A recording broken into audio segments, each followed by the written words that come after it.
আল্লামা সাখাওয়াত হোসেন রাজি, আল্লামা সাখাওয়াত হোসেন রাজি।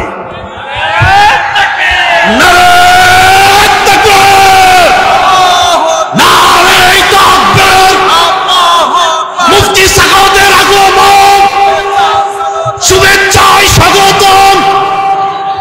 মুফতি আমিনীর হাতিয়ার, শাইখুল হাদিসের হাতিয়ার। আল্লাহর জন্য ওয়াকফকৃত জায়গাকে আপনি দখল করে নিলেন, অথচ ব্যক্তি মালিকানা জায়গা একটু রাস্তাটা বাঁকা হবে বলে আপনি ডান দিকে না গিয়ে বাঁ দিকে ছুটলেন। ঢাকার কোন রাস্তাটা একেবারে সোজা? সব রাস্তায় তো আঁকা বাঁকা আছে। এই রাস্তাটা সোজা করবার জন্য কিংবা বড় করবার জন্য আল্লাহর জমিনে ওয়াকফকৃত জায়গায় হাত দেওয়া সঠিক হয় নাই। আগে ফেসিবাদ ভুল করেছে, তার একটা মসজিদকেও ভেঙে ফেলেছে। তাদের তখনই দরকার ছিল ওলামাদের শরণাপন্ন হয়ে কিভাবে এই কাজটা সম্পন্ন করা যায় আলেমদের পরামর্শ নেওয়া। আমরা যত বিপদই আসুক না কেন, যত ঝুঁকি আসুক না কেন, কোরআন সুন্নাহ যা বলেছে তা বলবো, তা করব। সময়ের কোনো তাগুত, সময়ের কোনো শয়তানি শক্তি, ইবলিসি শক্তিকে পরোয়া করিনি, করবো না ইনশাআল্লাহ। আল্লামা মামুনুল হক সাহেব রয়েছে, তিনি যে কর্মসূচি দিবে মসজিদ রক্ষা করার জন্য, আমি জিজ্ঞাসা করতে চাই এই কর্মসূচি পালন করার জন্য কে কে শাহাদাত বরণ করতে প্রস্তুত রয়েছে? আল্লামা মামুনুল হক বলেছেন ইসলামের জন্য, মসজিদ মাদ্রাসার জন্য, দ্বীনের জন্য যদি রক্ত লাগে মামুনুল হক রক্ত দিবে, যদি জান লাগে মামুনুল হক জান দিবে, যদি মাল লাগে মামুনুল হক মাল দিবে। সে কথা বলে তিনি বললেন বাংলার জমিনে এখনো মসজিদ দখল হয়ে যাবে, মসজিদের নামাজ বন্ধ হয়ে যাবে, এটা মামুনুল হক সহ্য করবে না। আমি যখন মামুনুল হক সাহেবের কাছে গিয়েছি, উনি আমাদের ডাকে সাড়া দিয়েছেন। উনি এমন এক জনের সন্তান যাদের আমরা মানুষ হয়েছে। আমি কি বলবো, এলাকা বাংলাদেশের, সারা বাংলাদেশের রামকেন্দ্র চকবাজার যেখান থেকে ইসলাম জেগেছে, ইনশাআল্লাহ এখান থেকে আবার ইসলামের পতাকা উঠবে এবং মামুনুল হকের নেতৃত্বে উঠবে। এই কথা বলে আমার বক্তব্য শেষ করবো। আসসালামু আলাইকুম ওয়া রাহমাতুল্লাহ। নারে তাকবীর, আল্লাহু আকবার। মামুনুল হকের আগমন, শুভেচ্ছায় স্বাগতম। শাইখুল হাদিসের হাতিয়ার, মুফতি আমিনীর হাতিয়ার। মোহতারাম হযরত মাওলানা মুফতি সাখাওয়াত হোসেন রাজি উপস্থিত রয়েছেন। আন্তর্জাতিক মজলিসে তাহাফুজে খতমে নবুওয়াত বাংলাদেশের সম্মানিত মহাসচিব মাওলানা মহিউদ্দিন রব্বানী সাহেব, অন্যান্য উলামায়ে কেরাম এবং আমার সংগ্রামী বৃহত্তর লালবাগের ইমানদার তৌহিদি জনতা। আমি আপনাদের ভাই, এই বৃহত্তর লালবাগের মাটির সন্তান। এখানেই আমাদের জন্মস্থান, জীবনের বেড়ে ওঠা আমাদের এই এলাকায়। যখনই এই মসজিদের কথা শুনলাম, আসলে আমরা এই ট্র্যাজেডির সময় আমার ভাই সাখাওয়াত হোসেন রাজি বলেছেন যে আমরা ওই সময় কারারুদ্ধ ছিলাম। এর মধ্যখান দিয়ে যে এত তুল কালাম হয়ে গিয়েছে এই সব বিষয় আমাদের জানা ছিল না। এই মসজিদের কথা শোনার সাথে সাথে এই মসজিদের স্মৃতি আমার মানসপটে ভেসে উঠেছে। আহত হয়েছি, হৃদয়ে ক্ষতবিক্ষত হয়েছি মনস্তাত্ত্বিকভাবে, এবং ইমানি দায়িত্ব অনুভব করেছি যে এই মসজিদ পুনরুদ্ধার করার জন্য যা করা দরকার সেটাই আমাদেরকে করতে হবে। আল্লাহ পাক রব্বুল আলামিন আমাদের ভাইদের রক্তের বিনিময়ে, আমাদের ভাইদের ত্যাগ এবং কোরবানির বিনিময়ে বাংলাদেশে একটা বিপ্লব সাধন করেছেন, এবং এই বিপ্লব পরবর্তী বাংলাদেশে আলেম ওলামা ইসলামপন্থীদেরকে আল্লাহ একটা অনুকূল পরিবেশ দিয়েছেন।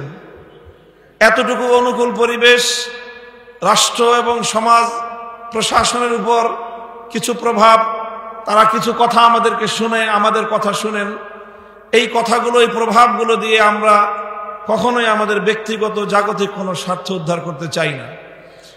আমাদের উদ্দেশ্য হলো আল্লাহ আমাদেরকে যতটুকু সক্ষমতা দিবেন এর সবটাই আমরা আল্লাহর দ্বীনের জন্য ব্যয় করতে চাই। আমি মনে করি আলেম ওলামা এবং ইসলামপন্থীদের রাজনৈতিক তৎপরতার এটাই একমাত্র উদ্দেশ্য যে আল্লাহ আমাদেরকে যতটুকু সক্ষমতা দিবেন, যতটুকু আল্লাযীনা ইম্মাক্কান্নাহুম ফিল আরদ আকামুস সালাত ওয়া আতাউজ যাকাত ওয়া আমারু বিল মা'রুফ ওয়া নাহাউ আনিল মুনকার, যতটুকু আল্লাহ আমাদেরকে সক্ষমতা দিবেন এই সক্ষমতা দিয়ে আমরা ইসলামের জন্য, মানুষের জন্য কাজ করব।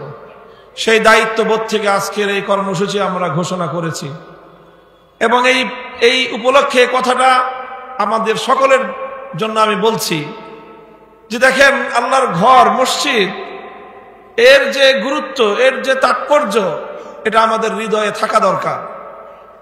এবং ধর্মীয় বিষয়ে আমার ভাই সাখাওয়াত হোসেন রাজি সাহেব বলেছেন যে অন্তত ধর্মীয় বিষয়গুলোতে জাতি আলেম সমাজের উপর যদি পূর্ণ আস্থা রাখতে না পারে তাহলে এই জাতির কল্যাণ হওয়ার কোনো সুযোগ নাই। রাজনৈতিক নেতাদেরকে বলি, সব জায়গায় তো আপনারা মাতব্বরি ফলান, ধর্মীয় বিষয়গুলোতেও কি অন্তত আলেম সমাজের মাসলা মাসাইল ফতোয়াটা একটু শুনবেন না? এই সকল রাজনীতিবিদ যারা রয়েছেন আপনারা সংযত হন, এখনো সংযত হন, নইলে টিকতে পারবেন না আপনারা। এই রাজনীতির ক্ষমতার মোহে অন্ধ হয়ে আপনারা সব জায়গায় হাত বাড়ান, সব জায়গায় দখলদারিত্ব করেন, করতে করতে করতে করতে আপনারা আল্লাহর ঘর মসজিদে পর্যন্ত এসে অনেক সময় হস্তক্ষেপ করেন। কেন এখানে সম্ভব ছিল না? এই রাস্তাটাকে একটু ডান দিক দিয়ে সরায় নিয়ে এই বড় বড় বিল্ডিং গুলোর কিছুই হতো না, মসজিদটা তার আপন জায়গায় থেকে সুন্দরভাবে এখানে রাস্তা নির্মাণ হওয়া সম্ভব ছিল।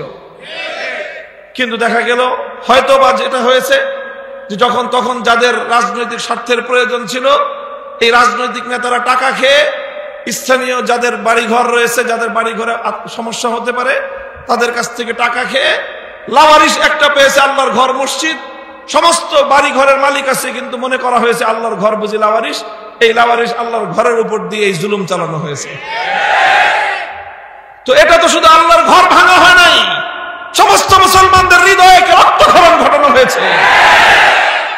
এই ঘটনার তীব্র নিন্দা আমরা জানাই এবং আগামীর জন্য আমরা রাষ্ট্র, প্রশাসন, রাজনীতিবিদ, সকল সব ধর্ম বর্ণ নির্বিশেষে সকল মানুষের কাছে আমাদের উদাত্ত আহ্বান থাকবে। এরকম পরিস্থিতি অনেক সময় তৈরি হয়, তখন সবার নজর যায় যে এরকম মসজিদ টসজিদ কোনো কিছু আছে কিনা, এটার ভেঙ্গা কোনোভাবে বানাও। বিবেচনা হওয়া উচিত ছিল মসজিদটাকে রক্ষা করে অন্য সবকিছু করে কিছু করা যায় কিনা। রাষ্ট্র করবে, 10 তলা বিল্ডিং ভেঙে রাষ্ট্র খরচ দিবে, একতলা মসজিদ ভাঙবে না। কারণ একটা বিল্ডিং ভাঙলে তার বিকল্প আছে, মসজিদ যেখানে একবার তৈরি হয়ে যায় তার কোনো বিকল্প নাই, কিয়ামত পর্যন্ত সেই জায়গায় মসজিদই থাকতে হয়। যেই ঘটনা ঘটে গেছে গোটা বাংলা লালবাগের মানুষ এজন্য হৃদয়ে আমাদের আহত এবং আমরা বেদনা হতো। এই কাজ যখন ঘটেছে সেই সময়ে যারা রাষ্ট্রীয় দায়িত্বশীল ছিলেন, এলাকার মন্ত্রী, এমপি, চেয়ারম্যান যারা ছিলেন এবং প্রশাসনের যারা দায়িত্বে ছিলেন, আপনাদেরকে আল্লাহর দরবারে কাঠগড়ায় দাঁড়িয়ে জবাবদিহিতা করতে হবে এবং জনগণের কাছে এর জন্য জবাব দিতে হবে। কেন আপনারা এই মসজিদটাকে এভাবে ভেঙে শহীদ করলেন? কেন? আমরা দেখি যে সেই মসজিদে আকসাকে ভেঙে গুড়িয়ে দেয় ইসরায়েলিরা, বাবরি মসজিদকে শহীদ করে দেয় উগ্র হিন্দুত্ববাদীরা। আর সেই দৃশ্য আমাদেরকে দেখতে হবে বাংলাদেশের একটা শীর্ষস্থানীয় ইসলামী শিক্ষা প্রতিষ্ঠান ঢাকা আলিয়া মাদ্রাসার মতো জায়গায় আল্লাহর ঘর মসজিদ শহীদ হয়ে গেল। এর চেয়ে লজ্জাজনক বিষয় মুসলমানদের জন্য আর কি হতে পারে? এরপরে যেটা ঘটলো সেটা আরো নির্মম।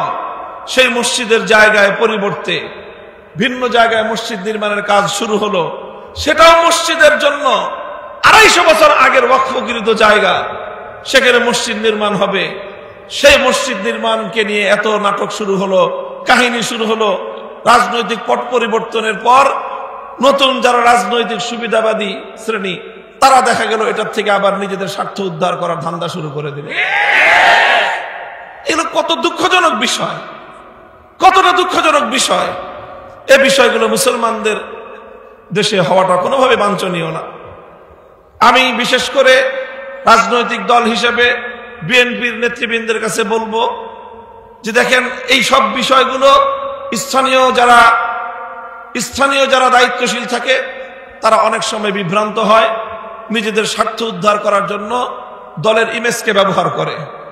এই জন্য যারা দায়িত্বশীল থাকেন, মহানগরী পর্যায়ে দায়িত্বশীল আছেন, আপনাদেরকে সোচ্চার থাকতে হবে যে এই জায়গায় বিএনপির নাম ভাঙায় কেউ যেন মসজিদের বিরুদ্ধে কোন ধরনের অপকর্ম পরিচালনা করতে না পারে। যদি করে আমরা কিন্তু কারো চেহারা মাপবো না, কারো দলীয় পরিচয় মাপবো না।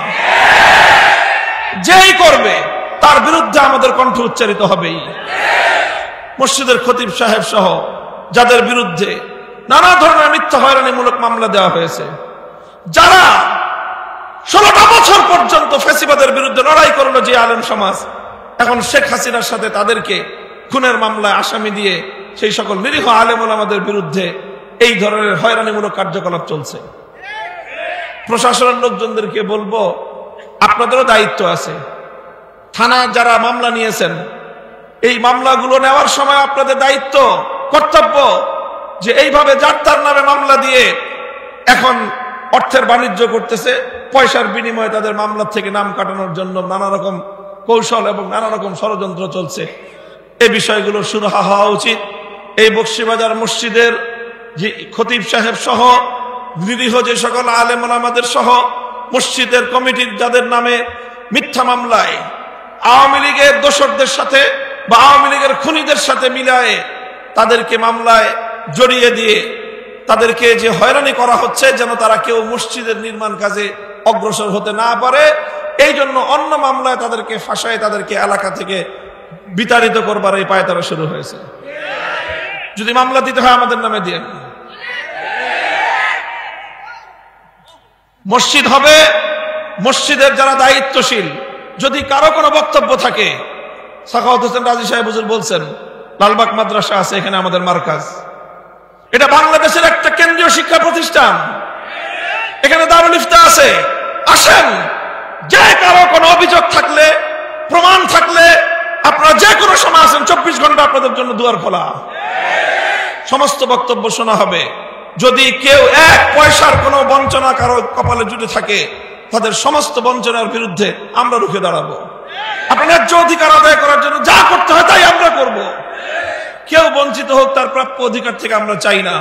কিন্তু আল্লাহর ঘরের জন্য ওয়াকফকৃত 250 বছরের আগের যারা আল্লাহর বান্দারা, আল্লাহর জন্য, আল্লাহর ঘরের জন্য মসজিদের জমি ওয়াকফ করলেন, সেখানে এক চুল পরিমাণ ছাড় দেওয়ার কোনো অবকাশ নাই।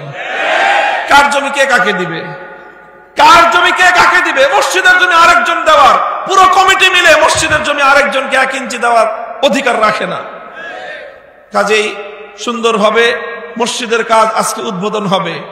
এরপরে যদি এই বিষয়ে ভিন্ন কোনো অন্য ধরনের কোনো কার্যকলাপ এখানে ষড়যন্ত্রমূলক পরিচালিত হয়, তাহলে যে ভয়াবহ রক্তের বন্যা বইবে, দায়িত্ব তাদেরকে বহন করতে হবে।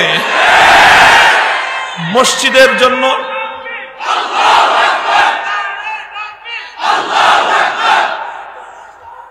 সংগ্রামী সাথী ও বন্ধুগণ, আমরা আর বক্তব্য দীর্ঘায়িত করব না। এখন ইনশাআল্লাহ আপনাদের সকলকে নিয়ে আমরা মসজিদের কার্যক্রমের পুনর্নির্মাণ কার্যক্রমের উদ্বোধন করব। আমি, আমাদের দায়িত্বশীল ভাইয়েরা আছেন, মুফতি সাখাওয়াত হোসেন রাজি সাহেব, মুহিউদ্দিন রাব্বানী সাহেব, মুজিবুর রহমান হামিদি সাহেব, জামাল নাসির সাহেব সহ অন্যান্য দায়িত্বশীলরা আপনাদেরকে সঙ্গে নিয়ে ইনশাআল্লাহ এই কার্যকলাপ পরিচালনা করব।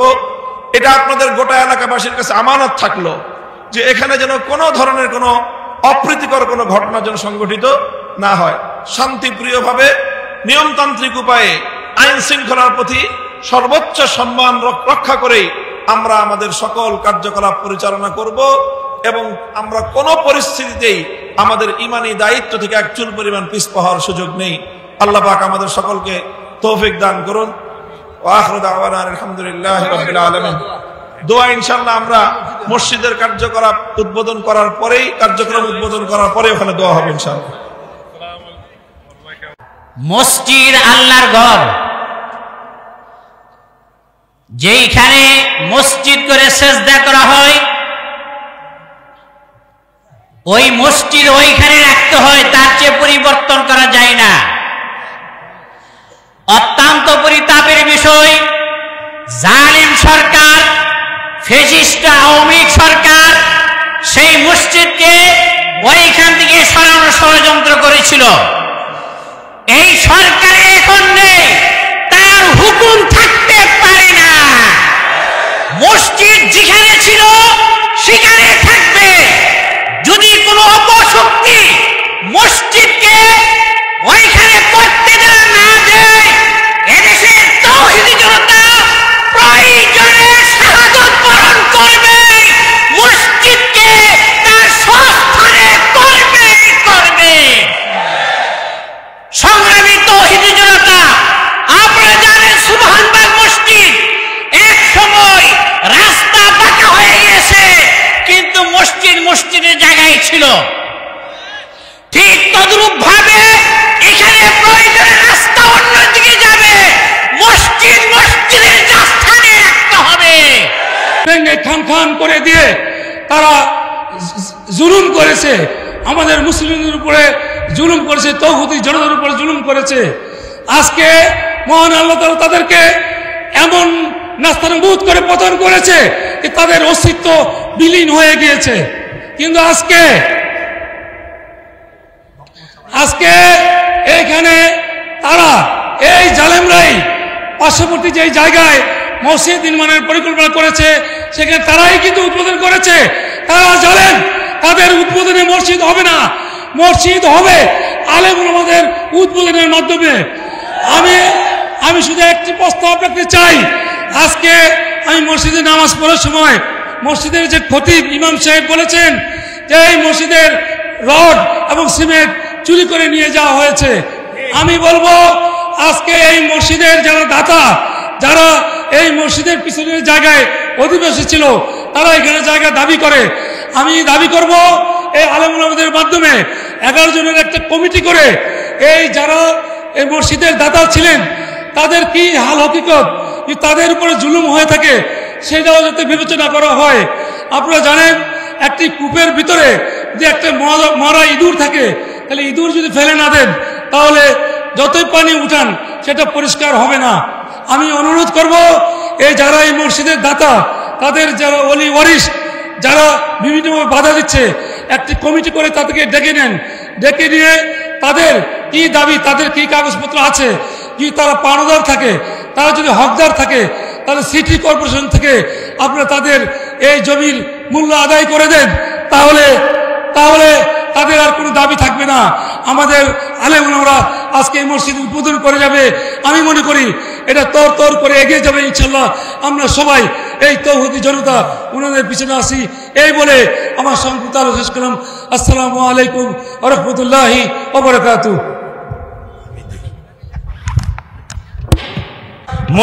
মসজিদের জায়গা হবে। আমি আরেকটি কথা বলতে চাই, এই মসজিদের খতিব, সম্মানিত খতিব জুবাইর আহমদ কাসেমি সাহেব 4 মাস পর্যন্ত ওনার ছেলে মেয়ে সহ বিচ্ছিন্ন রয়েছে, মসজিদে নামাজ পড়াতে পারছে না। আমি আল্লামা মামুনুল হক সাহেবের কাছে মাধ্যমে জানতে চাবো এবং তার মাধ্যমে এমন কর্মসূচি হওয়া চাই, আমরা দেখতে চাই, শুনতে চাই। আগামী জুমার থেকে আল্লামা জুবাইর কাসেমি সাহেব দামাত বারাকাতুহুম আগামী শুক্রবার থেকে জামাতে নামাজ পড়বে ইনশাআল্লাহ। আজকে আসলে বক্তৃতা দেবার মতো কোনো বিষয় নেই। আমরা মূলত আল্লাহর ঘর, একটি মসজিদকে মুক্ত করবার জন্য এখানে জমায়েত হয়েছে। এই মসজিদটি দুইবার আক্রান্ত হয়েছে। প্রথমবার আক্রান্ত যখন হয়েছিল আমরা তখন সরকারি মেহমানখানায় ছিলাম। তবে এই পুরান ঢাকার ওলামায়ে কেরাম, তাওহীদি জনতা মসজিদটি রক্ষা করবার জন্য যথেষ্ট লড়াই করেছে। ফলে পলাতক সরকারের দায়িত্বশীল যারা ছিলেন তারা বাধ্য হয়েছে কোন রকমে মসজিদ নির্মাণের ব্যবস্থা করে দিতে। মসজিদটি অকফকৃত জায়গায় প্রতিষ্ঠিত একটি মসজিদ। ওয়াকফ জায়গার বিধান আমাদের জানতে হবে। কোন জায়গা যখন ওয়াকফ হয় আল্লাহর জন্যে, তখন মিনাল আরদি ইলাস সামা জমিন থেকে নিয়ে আসমান পর্যন্ত পুরো জায়গা আল্লাহর জন্য হয়ে যায়। এর একটা বালুকণা 1 ইঞ্চি জায়গাও দখল করা ভোগ করার কোনো সুযোগ নাই। দ্বিতীয়বার আক্রান্ত হচ্ছে মসজিদের কাজ শুরু হওয়ার পরে আবার এই মসজিদ নির্মাণ কাজ বন্ধ হয়ে আছে। যদ্দূর জেনেছি এবং আমি ব্যক্তিগতভাবে এই বিষয়টি তাহকিক করবার, এই বিষয়টি দিয়ে পর্যালোচনা করে ক্লিয়ার হবার চেষ্টা করেছি এবং এখানে উপস্থিত আছেন আমাদের জামাল নাসির চৌধুরী সাহেব।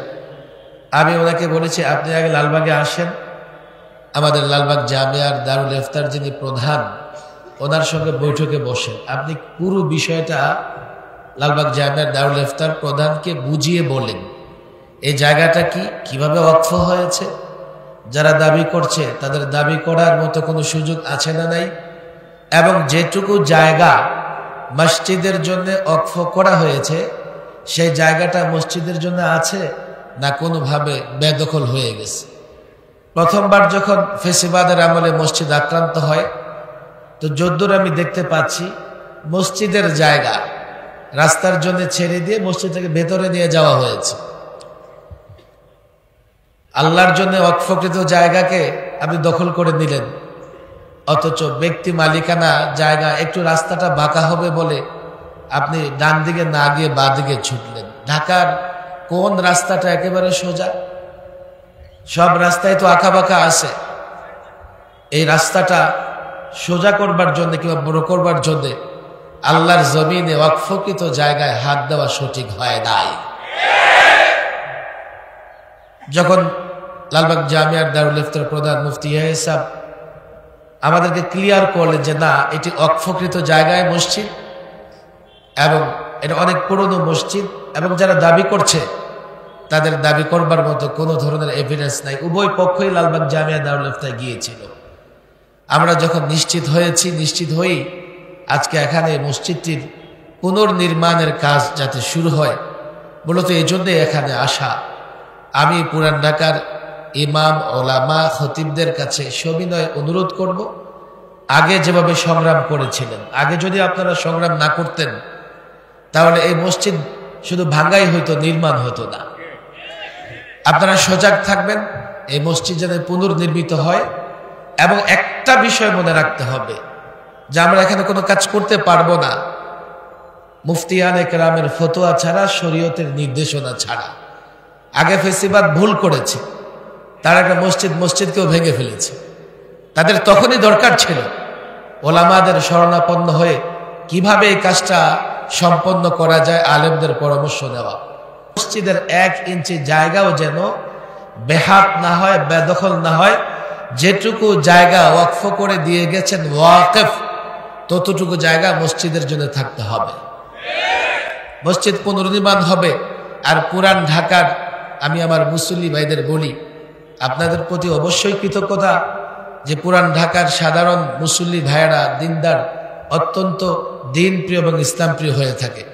আমাদের সঙ্গে আপনাদের বন্ধনটা শুধু আলেম কিংবা মুসল্লি হিসেবে নয়, ইমাম কিংবা মুসল্লি হিসেবে নয়, যোগ ধরে যেহেতু আমরা এখানে অবস্থান করছি দিনের খেদমতে, একটা বন্ধন তো আছে। আপনাদের কাছে আমার বিশেষ আবেদন হবে, মসজিদ কিংবা ইসলামের পক্ষে আমরা দল বিদলে ভাগ হব না। মসজিদ কিংবা ইসলামের প্রশ্নে সরকারি দল কিংবা বিরোধী দলে ভাগাভাগি হব না। মসজিদ কিংবা ইসলামের পক্ষে আমরা দলাদলি করব না।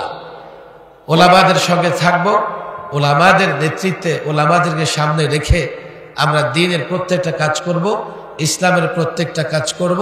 এবং আমরাও আপনাদের কাছে ওয়াদাবদ্ধ, আমরা যত বিপদই আসুক না কেন, যত ঝুঁকি আসুক না কেন, কোরআন সুন্নাহ যা বলেছে তা বলবো, তা করব। সময়ের কোনো তাগুত, সময়ের কোনো শয়তানি শক্তি, ইবলিসি শক্তিকে পরোয়া করেনি, করবো না ইনশাআল্লাহ। আপনারা আমাদের সঙ্গে থাকবেন। মসজিদ, মাদ্রাসা কিংবা ইসলামের প্রশ্নে দলীয় পরিচয় টানবেন না। যারা মসজিদ মাদ্রাসার পক্ষে তাদের সঙ্গে আমাদের সম্পর্ক থাকবে, আর যারা মসজিদ মাদ্রাসার পক্ষে থাকবে না, ইসলামের পক্ষে থাকবে না, দলের লোক হলেও তার সঙ্গে আমার কোনো সম্পর্ক থাকবে না। আমরা এখানে একটা সুন্দর পরিবেশে এই মসজিদটি পুনর্নির্মাণের কাজ শুরু করতে চাই। আল্লাহ তৌফিক দান করুন। আমা তৌফিক ইল্লা বিল্লাহ।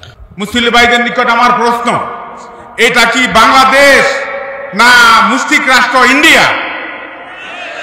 যদি বাংলাদেশ হয়, যে দেশের 85% লোক মুসলমান, যাদের ঘুম ভাঙে আজানে এবং আজানের শব্দে নামাজ আদায় করে আবার তারা ঘুমাতে যায়, সেই দেশে মসজিদ নির্মাণের জন্য, মসজিদ দখল করার জন্য, বেদখল হয়ে গেছে, সেই মসজিদ আবার পুনর্নির্মাণের জন্য তৌহিদি জনতাকে এইভাবে কষ্ট করতে হবে, এটা কি আশা করা যায়?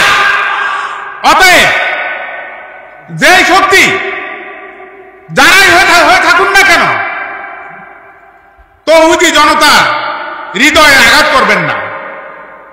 রাসূলুল্লাহ সাল্লাল্লাহু আলাইহি সাল্লাম মক্কা থেকে মদিনায় হিজরত করে প্রথম যে কাজটা করেছেন তাহা ছিল মসজিদ নির্মাণ। রাসূল সাল্লাল্লাহু আলাইহি সাল্লামের উম্মত হয়ে রাসূল সাল্লাল্লাহু আলাইহি সাল্লামের ওয়ারাসাতুল আম্বিয়া তথা উলামায়ে কেরাম হিসাবে সেই দেশে মসজিদ ভেঙে ফেলবে, মসজিদ করতে দিবে না, এটা কি আমরা করতে পারি? এটা কি আমরা অনুমতি দিতে পারি? আমাদের বুকে, আমাদের প্রাণে যতদিন পর্যন্ত রক্ত আছে, যতদিন ঈমান আছে, ততক্ষণ পর্যন্ত কোন শক্তিকেই আমরা তাদের এই কাজকে করতে দিব না। এই ইসলাম কঠিন শপথ নেওয়ার জন্য উদাত্ত আহ্বান জানিয়ে আমি আমার বক্তব্য শেষ করছি। আল্লাহর ঘর মসজিদ যখন নির্মাণ হবে, এই আল্লাহর ঘর মসজিদ কিয়ামত পর্যন্ত মসজিদ থাকবে। বিগত পেশিবাদ সরকার শুধু মসজিদ মাদ্রাসা নয়, পুরা দেশটাকে ধ্বংস করেছে। এই ধ্বংসের অংশ হিসেবে শেষ পর্যন্ত এই মসজিদটাকেও ধ্বংস করি জালেমের অন্তর্ভুক্ত হয়েছে। এই জালেমের, এই জুলুমের কারণে আল্লাহ তাআলা তাদেরকে স্থলে, জলে, আকাশে পর্যন্ত আশ্রয় দেয় নাই। জল যখন আশ্রয় নিয়েছে, দায় ছাটাইয়া সেখানেও দরা খাইছে। তারপর স্থলভাগে যখন কলা গাছের পাতার মধ্যে আশ্রয় নিয়েছে, সেখানেও যখন আকাশে উড়ে যাবে, তখন বাংলাদেশের রাডার, ভারতের কয়েকটা রাজ্যের রাডার বন্ধ করে আকাশ দিয়ে পালাতে বাধ্য হয়েছে। আল্লাহ তাআলা বলেন, যে ব্যক্তি মসজিদ নির্মাণে, মসজিদে ইবাদতে বাধা প্রদান করে, তার থেকে বড় জালেম আর কেউ নয়। তাই যারা এই মসজিদের নির্মাণ কাজে বাধা দিয়েছে, তাদেরকে কঠিন ভাষা বলে দিতে চাই, এখন ইনসাফের রাজ কায়েম হয়েছে। আগামী শুক্রবারে এখানে জুমার নামাজ আদায় করতে হবে। কোন বাধা মানব না, মামলা প্রত্যাহার করতে হবে। যদি না করা হয়, কঠিন কর্মসূচি দিতে এদেশের এবং পুরান ঢাকাবাসী বাধ্য হবে ইনশাআল্লাহ। সন্তান আমরা ওলামায়ে কেরামের সঙ্গে আমাদের ছোটবেলা থেকে বসবাস করতেছি। মুফতি দ্বীন মোহাম্মদ খান থেকে নিয়ে যত আল্লাহওয়ালারা এই চকবাজারে পদার্পণ করেছেন, তাদের সভাপতি আমরা মানুষ। ওলামায়ে কেরামের উপরে বিগত সরকার যে জুলুম করেছে, আমাদের রক্তক্ষরণ হয়েছে, কিন্তু বন্দুকের গুলির সামনে সবাই যেতে সাহস পায় না, কারণ ইমানের কমজোরি আমাদের আছে। আল্লাহর কাছে আমরা তওবা করি, কখনোই যদি ওলামায়ে কেরামের উপরে কোনো রকম বিপদ আসে, আমাদের দায়িত্ব দিন এই বাংলাদেশে রাখতে হলে ওলামায়ে কেরামকে বেঁচে থাকতে হবে। যেদিন ওলামায়ে কেরাম দুনিয়া থেকে চলে যাবে, দিনকে আল্লাহ উঠে নেবে, ইসলামকে উঠে নেবে। এই মসজিদটা 233 বছর পুরানো। এই মসজিদের 1 ইঞ্চি জায়গার মালিকও এই মোতাওয়াল্লি ফ্যামিলি নাই। আমার কাছে সমস্ত ডকুমেন্টস আছে। আমি তাদেরকে বলেছিলাম যে আসো, তোমাদের কাছে যদি কোন রকমের তোমাদের দাবি সঠিক হয়ে থাকে আমি সেলুট দিয়ে তোমাদেরকে জায়গা বুঝিয়ে দেব। আমি লালবাগ ডিসিকেও বলেছি, আমি ওসি সাহেবকেও বলেছি, আপনি তাদেরকে ডাকেন, আমরা থাকবো। তারা কাগজ দেখা যতটুকু তাদের জায়গা আছে আমরা সসম্মানে তাদেরকে বুঝিয়ে দেব। কিন্তু চোরে না চোরে শুনে ধর্মের কাহিনী, তারা 5ই আগস্টের সুযোগ নিয়ে আমাদের মুসল্লি এবং খতিব সহ প্রায় 14 জনের বিরুদ্ধে মিথ্যা মামলা দিয়েছে। আমরা সহ্য করেছি। আমরা প্রশাসনকে বলেছি যত জুলুমি করুক না কেন এই মসজিদের উন্নয়নের কাজ, পুনর্নির্মাণের কাজ থেকে আমাদেরকে বিরত থাকতে পারবেন না ইনশাল্লাহ। আমি যখন মামুনুল হক সাহেবের কাছে গিয়েছি উনি আমাদের ডাকে সাড়া দিয়েছেন। উনি এমন এক জনের সন্তান যাদের আমরা মানুষ হয়েছে। আমি কি বলবো, এলাকা বাংলাদেশের সারা বাংলাদেশের রামকেন্দ্র চকবাজার যেখান থেকে ইসলাম জেগেছে, ইনশাআল্লাহ এখান থেকে আবার ইসলামের পতাকা উঠবে এবং মামুনুল হকের নেতৃত্বে উঠবে। এই কথা বলে আমার বক্তব্য শেষ করবো। আসসালামু আলাইকুম ওয়া রাহমাতুল্লাহি ওয়া বারাকাতুহু।